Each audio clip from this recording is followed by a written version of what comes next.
سلام وليداتي، كنتمنى تكونوا بخير وعلى خير. الله يجعل أيامكم كلها سعادة وراحة البال. اليوم جبت ليكم حكاية من الواقع، قصة واحد البنت اللي كانت كتقول صاحبتي كتر من اختي، ولكن اللي قريب ليك بزاف هو اللي كيقدر يتعنت بلا ما تحس.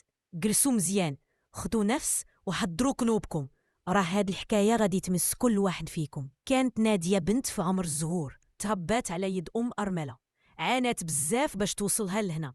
كبرات نادية في بيئة بسيطة، ولكن القلب كبير والعقل عامر.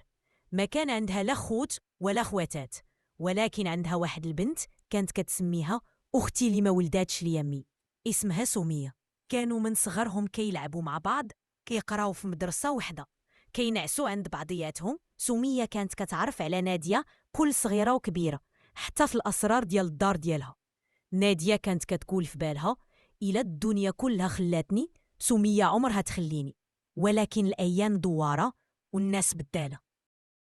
سمية ما كانتش مرتاحة في حياتها، كانت ديما كتقارن راسها بنادية. كيفاش هاد البنت اللي ما عندها حد قدرات تجيب مزيان وتشد منها تقرا بها في الرباط، ودارت صحابات جداد، ولاو الناس كيهضروا عليها بالخير. الغيرة خلات سمية تحقد على نادية، ولكن الحقد كان ساكت، كيتربى في صمت. منين نادية بدات كتقرا في العاصمة، بدات كتجي للدار غير في العطل، ولكن كانت ديما كتزور سمية، كتجي عندها بالهدايا وكتشارك معها التصاور والقصص. وسمية كانت كتضحك في وجهها، ولكن كتغلي في داخلها. حتى جا داك النهار اللي غير كل شيء. سمية تعرفت على واحد الشاب في الفيسبوك، وكان هو في الأصل كيتبع نادية، ولكن ما قدرش يوصل ليها. قال مع راسو نوصل ليها عن طريق صخباتها. سمية لعبات الدور كتر من اللازم، بدات كتوريه صور نادية وكتعطيه أخبارها، حتى ولا الشاب كيعرف تحركات نادية كاملة، تفاصيل دقيقة على حياتها، حتى الأسرار اللي كانت كتشاركها مع سمية.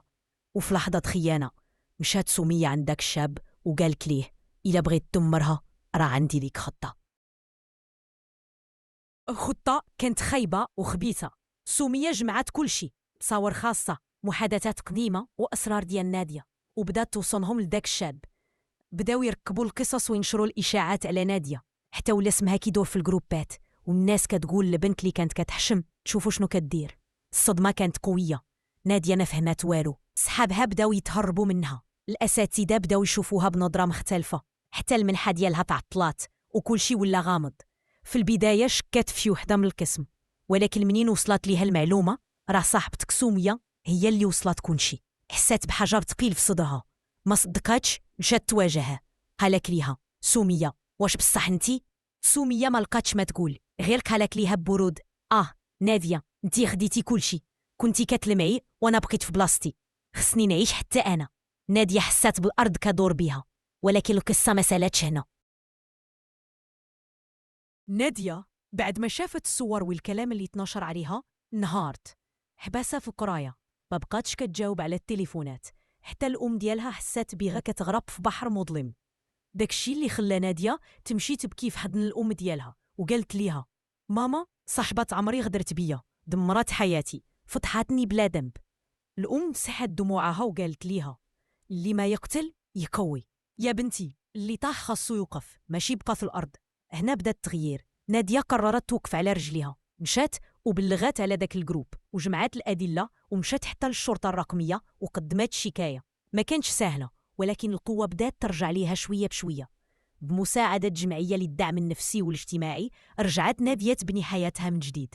قررت تكمل القرايه ولات نشيطة في المجال الجمعوي، كتوعي البنات اللي تعرضوا لنفس التجربة وكتشارك معهم قصتها. أما سمية الحقيقة ما كتبقاش متخبية. من بعد التحقيقات تعرفت كمصدر التسريبات وتعرضت لمتابعة قضائية، حتى الناس اللي كانوا كيدافعوا عليها تراجعوا، حيث الخيانة ما عندها وجه.